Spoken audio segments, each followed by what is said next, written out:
વીજળી ક્યારે ઝબકવાની છે એની બધા રાહમાં છીએ આપણે. અને વીજળી ઝબકવાની છે અને અહીંયા આ બધા જે દીપક બેઠા છે ને એ એટલે વીજળી સાહેબ વાળા સાહેબને બોલાવવાનો હેતુ આ છે કે આજે તમે દીપ પ્રગટાવીને જાઓ.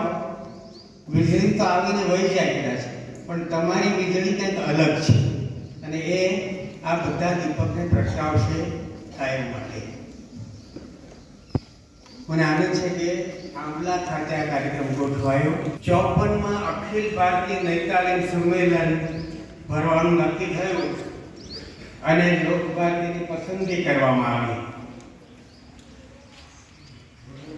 સૌરાષ્ટ્ર રચનાત્મક સમિતિની મિટિંગમાં આ નક્કી થવાનું હતું અને નાનાભાઈ જતા હતા મિટિંગમાં.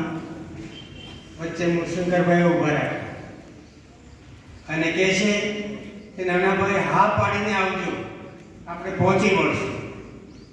હવે વિચાર કરો, મકાનો પર નહોતા, તંબુઓ કરેલા. રાજેન્દ્ર પ્રસાદ આવવાના હતા, એમના માટે રાજેન્દ્ર હિલ આજે જે કહેવાય છે ત્યાં એમનો તંબુ હતો. કહેવાનું તાત્પર્ય છે કે અમે યજમાન તરીકે ક્યારેય પાછા પડતા નથી. આ તો અમારા લોહીમાં છે. છતાં ક્યાંક ક્ષતિ રહી હોય તો માફ કરજો. વિદ્યાર્થીઓ બધા સાથે રહે ને એનો આનંદ છે.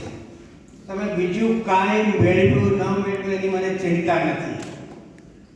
તમે 5 દિવસ ભેગા રહ્યા ને મજા કરીને ભાઈ, મસ્તી કરી કે ન કરી, તોફાન કર્યા કે ન કર્યા, ભાષા તો ભણ્યા ભાઈ, ગુજરાતી ભણ્યા, વિષય હતો એટલે ભણ્યા, ગયે વખતે અંગ્રેજી ભણ્યા, પણ તમે સૌ ભેગા રહ્યા ને એટલે તમારા વચ્ચે ભાઈબંધી થઈ.